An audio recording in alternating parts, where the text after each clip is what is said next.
12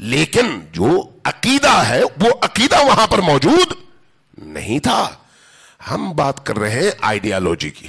وہ آئیڈیالوجی جس کا اعلان نبی کریم نے غدیر خم میں فرمایا, اس سے پہلے مختلف مقامات پر, اس کے بعد بھی حتیٰ اس موقع پر جس موقع پر آپ اس دنیا سے رخصت ہو رہے تھے, کہا کہ میں لکھ کے تمہیں دے دوں تاکہ باقی رہے, لیکن لوگوں نے لکھنے نہیں دیا. بخاری کی روایت ہے. لہذا جب ہم بات کرتے ہیں اثنا عشری شیعہ کی, تو اس اثنا عشری شیعہ میں امام حسن کا لشکر شامل نہیں ہے, کوفہ والے شامل نہیں ہے. ہاں ان کے اندر کچھ لوگ ضرور تھے, یہ بات درست ہے, اور کوفہ والوں نے بھی حضرت امام حسین کو جب دعوت دی ہے تو اس لیے نہیں دی کہ آپ مفترض الطاعہ اللہ کی طرف سے وہ ولی اور وہ امام ہیں جن کا تعین اللہ نے کیا ہے. جو لوگ یہ عقیدہ رکھتے تھے ان کی تعداد بہت کم تھی, باقی معاشرہ ویسا نہیں تھا. اس لیے آپ دیکھتے ہیں اسی کوفہ میں جب امام علی علیہ السلام 4 سال حاکم رہے نا, 4 سال, ان 4 سالوں میں جب امام علی نے آ کر مدینہ سے کوفہ شفٹ ہو کر کوفہ میں مسجد کوفہ میں خطبے دینے شروع کیے, تو آپ نے وہ چیزیں جو خلفاء کے دور میں رائج تھیں آہستہ آہستہ مٹانی شروع کی, منع کرنا شروع کیا. ان میں سے ایک نماز تراویح تھی رمضان میں.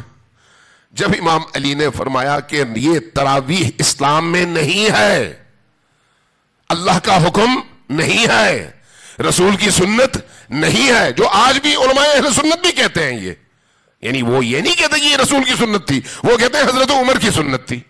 تو امیر المومنین نے بھی یہی کہا کہ یہ رسول کی سنت نہیں ہے, میں اللہ کی کتاب اور رسول کی سنت کو زندہ کرنے آیا ہوں, تو تم رسول کی سنت کو اپناؤ, رسول کی سنت یہ نہیں ہے, اس کو چھوڑ دو. تو اسی مسجد میں موجود لوگوں کی اکثریت نے اٹھ کر نعرے لگانے شروع کر دیے, واہ سنت عمرہ, اے عمر کی سنت ختم ہو رہی ہے. تو وہ شیعہ تھے, شیعہ ایسا نعرہ لگاتا ہے نہیں. اس لیے اس شبہے میں پڑھ کر کبھی ایسا نہ ہو کہ غلط فہمی پیدا ہو جائے کسی کے دل میں کہ کربلا میں بھی شیعہ تھے اور کوفہ میں بھی شیعہ تھے اور مدینہ میں بھی شیعہ تھے. شیعہ ہوتے تو شیعہ ایسا کبھی نہ ہوتے, کبھی ایسا نہ ہوتے. صلوات بھیجیے بر محمد و آل محمد.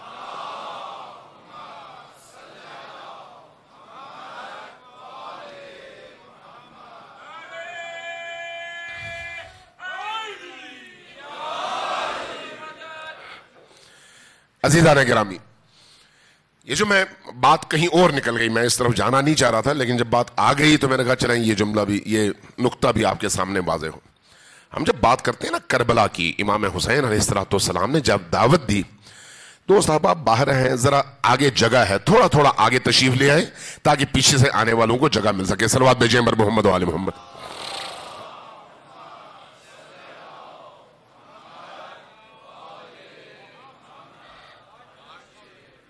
دوبارہ صلوات بھیجیے بر محمد و آل محمد.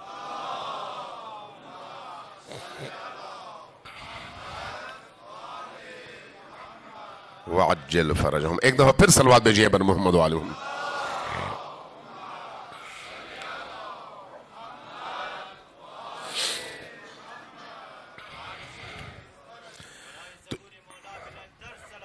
اللہم صلی علی محمد.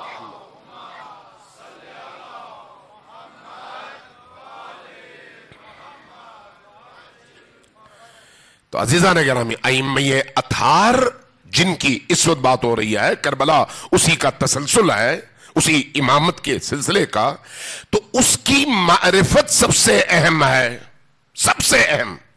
کہ اگر کسی کے دل میں وہ معرفت پیدا ہو جائے تو اس کی زندگی چینج ہو سکتی ہے. اور یہ یاد رکھیے کہ اللہ تک پہنچنے کا رستہ یہی ہے, اس کے علاوہ کوئی رستہ نہیں ہے. حتیٰ اگر کوئی شخص ساری زندگی قرآن کو سینے سے لگائے رکھے لیکن اہل البیت کی طرف نہ آئے تو وہ اللہ تک کبھی نہیں پہنچ سکتا.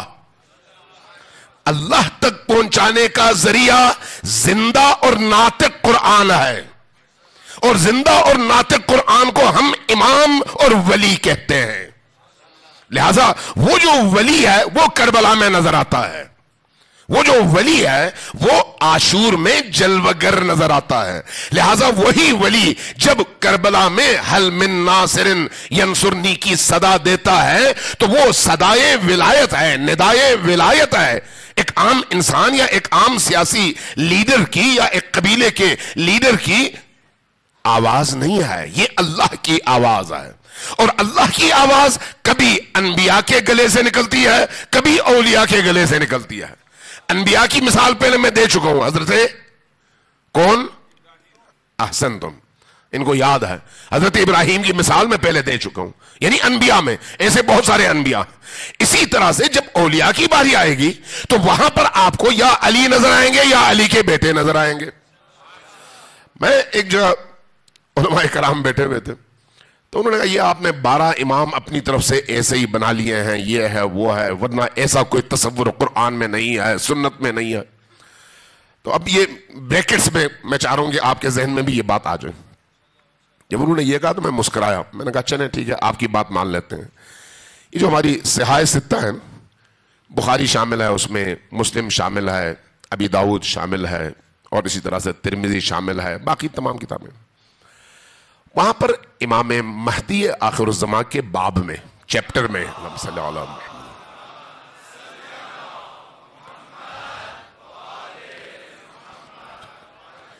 ان میں تمام کتابوں میں کم و بیش ہر کتاب میں ایک چیپٹر ایسا ہے جس کو یا باب الملحمہ کہتے ہیں یا باب المہدی کہتے ہیں، کتاب المہدی، جس میں کسی نہ کسی صورت میں امام مہدی آخر الزمان علیہ السلام کے موضوع کو چھیڑا گیا ہے. تسلسل سے جو روایات تمام اہل سنت کی ان کتابوں میں موجود ہیں وہ یہ ہے کہ نبی کے بعد نبی کے 12 خلیفہ ہوں گے. تمام کتابوں میں یہ روایات موجود ہیں. اب روایت تو موجود ہے، اگر کوئی نہ پڑھے تو اور بات ہے، اور پڑھنے کے بعد آنکھ بند کر لے کبوتر کی طرح سے تو وہ بھی اور بات ہے. لیکن کتابوں میں روایات موجود ہیں.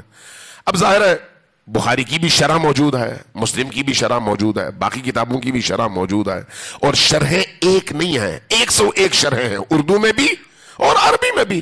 ان تمام روایات کی شرحوں میں کئی جلدیں بڑے بڑے علماء نے لکھی ہیں. جب ان روایات پر آئے، ان روایات پر کہ نبی نے فرمایا کہ میرے بعد میرے 12 جانشین ہوں گے، تو اب ان کو تو ضرورت تھی نا کہ 12 جانشینوں کا تعین کرتے. جب نبی نے فرمایا کہ 12 ہیں تو وہ 12 کون ہیں؟ تو انہوں نے شروع کیا حضرت ابوبکر سے، کر کے معاویہ کو بھی اس ہاتھ میں ڈال دیا، یزید کو سلب کر دیا، پھر عمر ابن عبدالعزیز کی طرف آئے، کرتے کرتے کچھ پھر انہوں نے بنی عباس سے لیے، لیکن کہیں پر بھی تسلسل سے 12 پورے نہیں کر سکے. کوئی بھی شارح، چاہے بخاری کا ہے چاہے مسلم کا ہے، چونکہ ایک لمبی بحث ہے، میں صرف اختصار کے ساتھ آپ کے ذہنوں میں بات پہنچانا چاہ رہا ہوں کہ آپ کو یہ معلوم ہو کہ تمام لوگوں نے کوشش کی لیکن 12 کا فگر پورا نہیں کر سکے. لیکن جن لوگوں نے کوشش کی ان کی لسٹ دوسروں سے مختلف تھی. ایک نے ایک لسٹ دی، دوسرے نے دوسری لسٹ دی، تیسرے نے تیسری لسٹ دی، چوتھے نے چوتھی لسٹ دی. باقی تمام لسٹوں میں کچھ لوگ مشترک ہیں اور باقی لوگ متفرق ہیں. ایک نے کہا وہ تھا، دوسرے نے کہا وہ تھا، تیسرے نے کہا وہ تھا. پہنچ نہیں سکے کہیں پر بھی.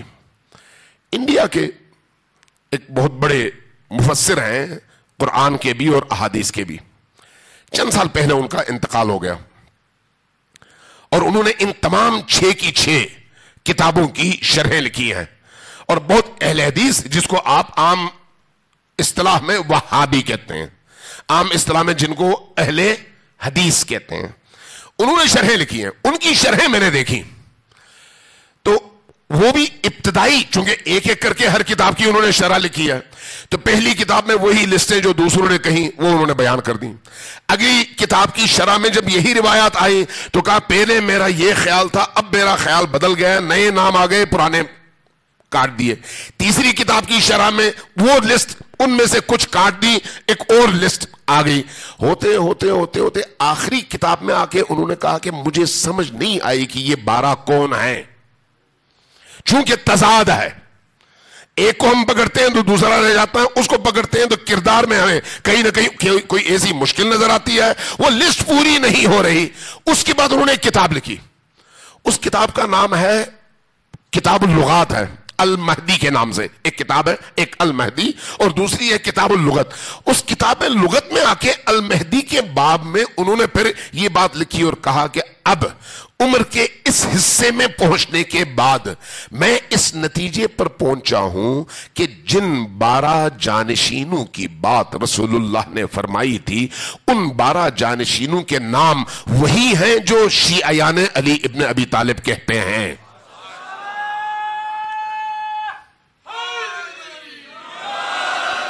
یہ انہوں نے وہاں پر لکھ دی. جب وہاں پر لکھ دی اب آپ اہل حدیث سے پوچھیں بھئی انہوں نے یہ لکھی ہے, کہتے ہیں نہیں وہ تو شیعہ ہو گئے تھے. ہوتا یہی ہے, ہوتا یہی ہے. جب کوئی بندہ صحیح رستے تک پہنچ جائے تو اس پر پھر لیبل لگا دیتے ہیں, شیعہ کا لیبل لگا دیتے ہیں, رافضی کا, تاکہ اس کی بات کی وہ تاثیر باقی نہ رہے. اب اس محفل میں جب ہم بیٹھے ہوئے تھے میں نے پھر ان احادیث کا حوالہ دیا. میں نے کہا یہ احادیث آپ کے علم میں کہاں؟ میں نے کہا کہ چلیں آپ کی بات مان لیتے ہیں, پہلے جو ہے حضرت ابوبکر تھے, دوسرے حضرت عمر تھے, تیسرے حضرت عثمان تھے, اسی ترتیب ہے جو آپ کہتے ہیں مان لیتے ہیں.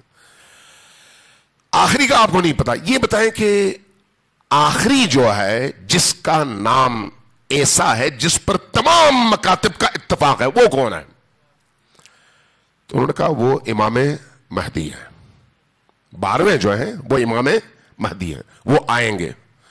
میں نے کہا اچھا اس پر اتفاق ہے کہ نبی کریم کا 12واں جانشین وہ امام مہدی ہے, کہاں ہے؟ اس پر اتفاق ہے, ہاں ہے. میں نے تو پوچھا یہ بتائیں کہ اس 12ویں کا انتخاب کون کرے گا؟ کہا اللہ, اللہ کرے گا. تو میں نے کہا نہیں ہم ایک کام کرتے ہیں کہ تمام عالم اسلام کے تمام بڑے بڑے علماء کو ایک کانفرنس میں بلاتے ہیں, بلا کے ان سے کہتے ہیں کہ ہم سب مل کے اپنے میں سے کسی کو مہدی بنا لیتے ہیں تاکہ وہ اس پورے عالم میں عدل اور انصاف کا نظام نافذ کرے اور دنیا میں خدا کی حکمرانی ہو. تو کہا نہیں یہ تو نہیں ہو سکتا, ہم نہیں کر سکتے. تو پھر سوال یہ تھا کہ اگر ہم 12ویں میں نہیں کر سکتے تو پہلے میں کیسے کر سکتے ہیں؟ چونکہ اگر سلسلہ وہی ہے تو پھر ہر جگہ وہی ہونا چاہیے. اگر 12ویں میں یہ کام اللہ کا ہے تو پہلے میں بھی اللہ کا ہے, دوسرے میں بھی اللہ کا ہے, تیسرے میں بھی اللہ کا ہے. تو ہم جو اپنے آپ کو اثنا عشری 12 امامی کہتے ہیں اس کی بنیاد یہی ہے کہ ہم کہتے ہیں نہیں امامت اللہ کی طرف سے ہے. جب اللہ کی طرف سے ہے تو پھر اللہ کی طرف سے جب امامت ملتی ہے تو پھر امامت کے ساتھ وہ اختیار بھی ملتا ہے. اختیار اب 2 طرح کی ہیں, ایک ہے انسانوں کے ارادے میں اور ایک ہے اس کائنات کی روح میں. وہ جو کائنات کی روح میں ارادہ ہے اور اختیار ہے وہ اللہ کی طرف سے ملتا ہے, جس کو ہم کہتے ہیں ولایت تکوینی, جس کے نتیجے میں جب ولی اللہ کی طرف سے منتخب ہو کر ولی بنتا ہے تو وہ چاہے تو دنیا کو زیر و زبر کر دے, چاہے تو جو وہ چاہے وہی ہو, اس لیے کہ وہ ارادہ خدا کا مظہر ہے. لیکن وہ جو اس کا تشریعی ولایت کا پہلو ہے اس کا تعلق انسانوں سے ہے. انسان مانے تو ہوگا, نہ مانے تو نہیں ہوگا. جتنے بھی انبیاء آئے ان تمام انبیاء کو اللہ نے نبی بنا کر بھیجا یا نہیں؟ بنا کے بھیجا یا نہیں؟ تمام انبیاء کو بھیجا.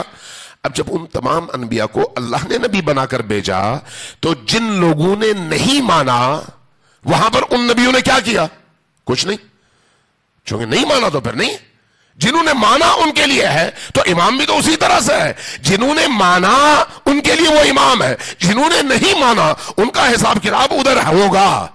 لیکن یہاں پر جب آپ تکوینی حوالے سے دیکھتے ہیں اس عالم کی روح کے حوالے سے تو وہ اختیار ان اولیاء کے پاس موجود ہے. اور اللہ تبارک و تعالیٰ کا نظام ایسا ہے کہ انسانی عقل کی وہ پرورش کرتا ہے, انسانی فکر کی پرورش کرتا ہے.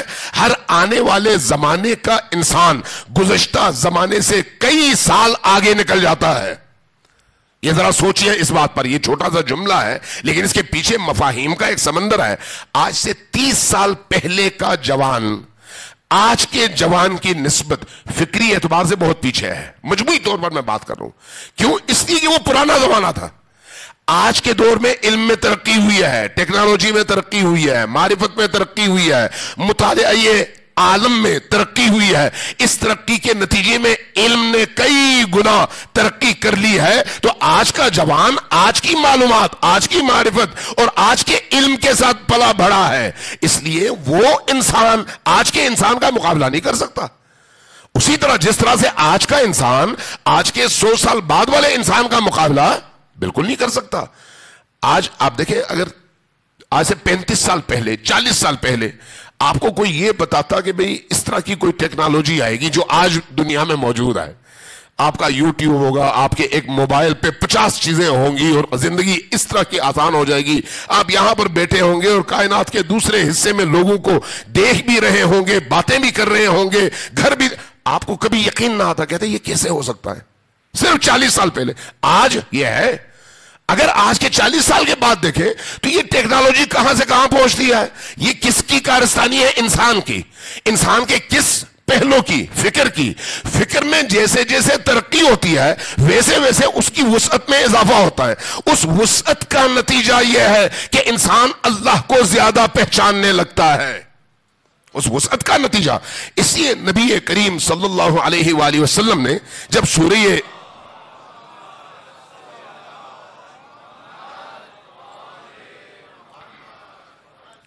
سورہ اخلاص نازل ہوا، بسم اللہ الرحمن الرحیم قل هو اللہ احد، جب یہ سورت نازل ہوئی تو نبی کریم نے لوگوں سے کہا اس کو پڑھو اور حفظ کر لو۔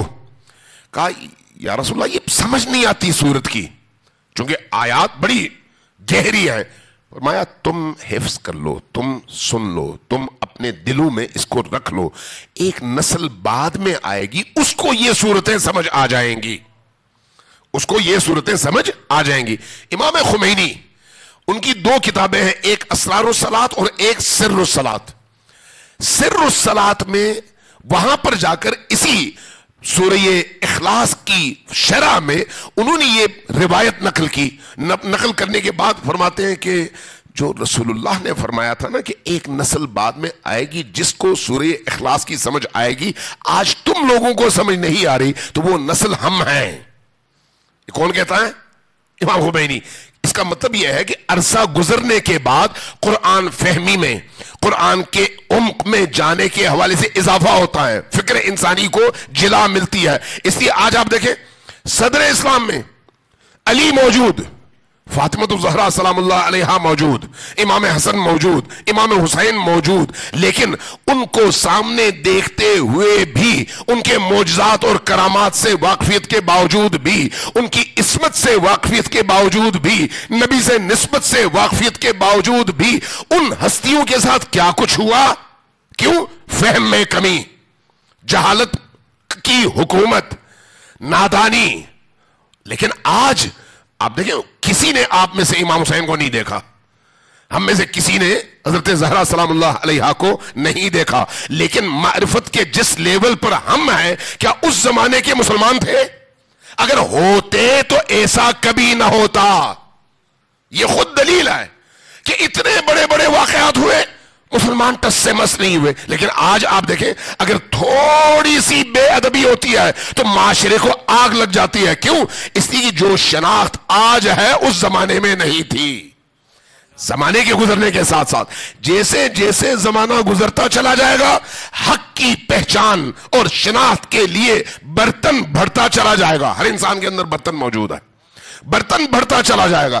جیسے جیسے برتن بڑھتا چلا جائے گا ان ہستیوں کی شناخت میں اضافہ ہوتا چلا جائے گا۔ جیسے جیسے اضافہ ہوتا چلا جائے گا ویسے ویسے ان شناخت کرنے والوں میں، عمیق شناخت والے، گہری شناخت والے، بامعرفت لوگوں کی تعداد میں بھی اسی حساب سے اضافہ ہوتا چلا جائے گا۔ یہ جو ہمیں بتایا جاتا ہے کہ 313 ہوں گے امام زمان کے ظہور میں، 313 ٹوٹل نہیں ہے، 313 خواص ہیں، یعنی وہ خواص جو فکری، معنوی، روحانی حوالے سے اس مقام پر ہو کہ وہ کربلا والوں کی طرح سے اپنے زمانے کے حسین یعنی مہدی آخر الزمان اور ولی زمان کے ساتھ اس طرح سے کھڑے ہو اور خود بھی اسی ولی کے سائے میں زمانے کے ولی کہلائے۔ 313 ہوں گے لیکن ان کے پیچھے چلنے والے لاکھوں ہوں گے انشاءاللہ تعالی، اور ان لاکھوں میں انشاءاللہ تعالی ہم بھی شامل ہوں گے۔ صلوات بھیجیے پر محمد و آل محمد۔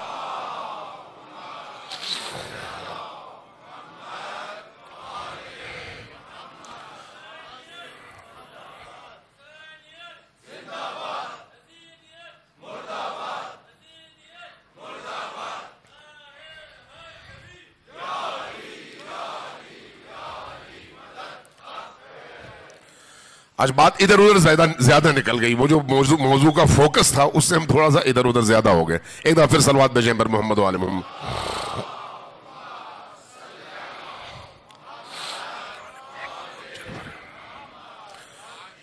لیکن میرا خیال ہے یہ باتیں بھی ذرا ضروری تھیں. ایک دفعہ پھر صلوات بھیجیں پر محمد و آل محمد.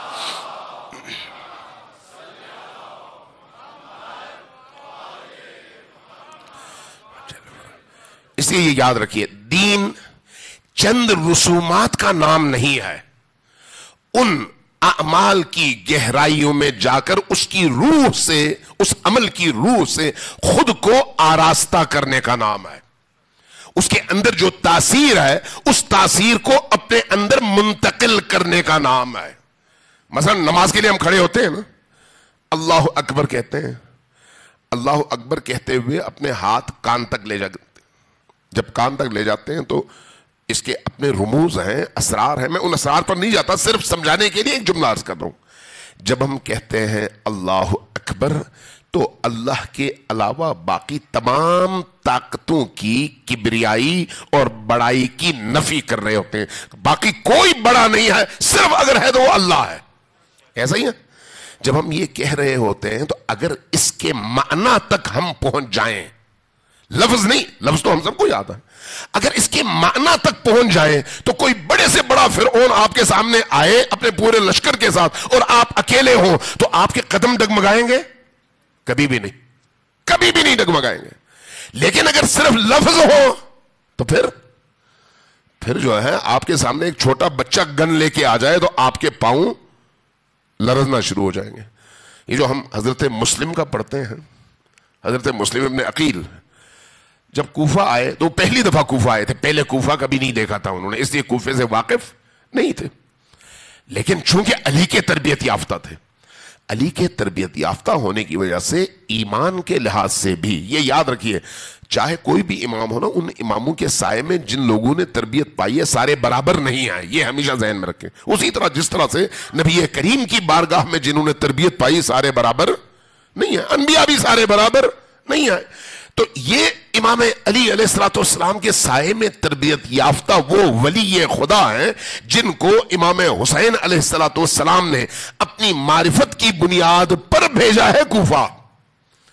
جب ان کا استقبال ہوا تو کتنے لوگ تھے؟ 12,000 لوگوں نے کوفہ میں ان کا استقبال کیا. لیکن جب ابن زیاد کی حکومت آئی، ابن زیاد کو کوفے کا گورنر بنا دیا گیا اور اس نے کرفیو لگا دیا. اب جب امام حضرت مسلم بن عقیل مسجد کی طرف آ رہے تھے تو 12,000 کہاں تھے؟ گھروں میں. وہ 12,000 شوقیہ آئے ہوئے لوگ، شوقیہ کہ بھئی امام حسین کی طرف سے بندے آئے ہیں، مدینہ سے بندے آئے ہیں. آج بھی اگر یہاں پر اعلان ہو جائے کہ مدینہ سے یا نجف سے امام علی کا جوتا لایا گیا ہے تو 12,000 نہیں، ساری آبادی امٹ کر آئے گی جوتا دیکھنے کے لیے. ایسا ہے یا نہیں؟ بہرحال وہ لوگ بھی آ گئے. لیکن جب سختی آئی تو امام حضرت مسلم بن عقیل جب مسجد کی طرف جا رہے تھے تو روایات میں کہ ٹوٹل ان کے ساتھ 30 بندے تھے. ٹوٹل 30 بندے مسجد میں داخل ہوئے، مسجد کوفہ میں اندر جا کے نماز پڑھی. نماز کے بعد پلٹ کے دیکھا تو 10 بندے تھے. نماز کے بعد پلٹ کر دیکھا ٹوٹل 10 بندے تھے. اب جب نماز کے بعد باہر آئے تو حضرت مسلم کے پاس رہنے کو جگہ تو نہیں تھی، وہ تو انہی لوگوں کی مدد کے لیے آئے تھے اور امام حسین علیہ السلام کے حکم پر جائزہ لینے آئے تھے. تو کوفہ والے ان کے میزبان تھے. تو کوفہ کے جو اہم لوگ تھے وہ سارے کے سارے قید میں پکڑ لیے گئے. حضرت مسلم کے ارد گرد جو لوگ تھے ان میں 10 بندے تھے. جب حضرت مسلم اپنے محراب سے نکل کر صحن مسجد میں آئے اور صحن مسجد سے باہر گیٹ پہ آئے تو ایک بندہ ساتھ نہیں تھا. ایک بندہ ساتھ نہیں تھا. کیوں؟ جب معرفت نہ ہو تو یہ ہوتا ہے. جب معرفت نہ ہو، جب معرفت نہ ہو تو پھر حضرت مسلم اکیلے رہ جاتے ہیں. حضرت مسلم کیا، انبیاء اکیلے رہ جاتے ہیں. انبیاء کیا، خود امیر المؤمنین اکیلے رہ جاتے ہیں. امیر المؤمنین کے اپنے دور میں نبی کریم کے بعد جب علی اور فاطمہ